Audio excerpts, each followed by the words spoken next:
நோன்பு கால இரவில் நீங்கள் உங்கள் மனைவியருடன் கூடுவது உங்களுக்கு அனுமதிக்கப்பட்டுள்ளது.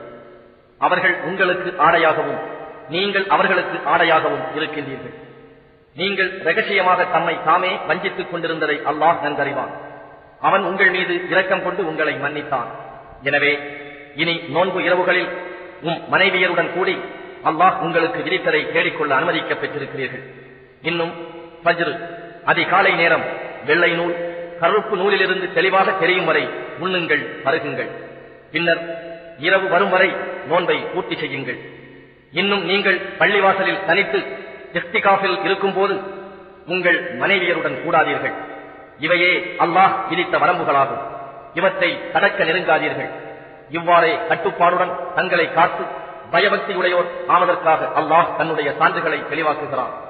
அன்றியும் உங்களுக்கு இடையில் ஒருவர் மற்றவரின் பொருளை தவறான முறையில் சாப்பிடாதீர்கள். மேலும் நீங்கள் அறிந்து கொண்டே பிற மக்களின் பொருள்களிலிருந்து எந்த ஒரு பகுதியையும் அநியாயமாக தின்பதற்காக அதிகாரிகளிடம் லஞ்சம் கொடுக்க நெருங்காதீர்கள்.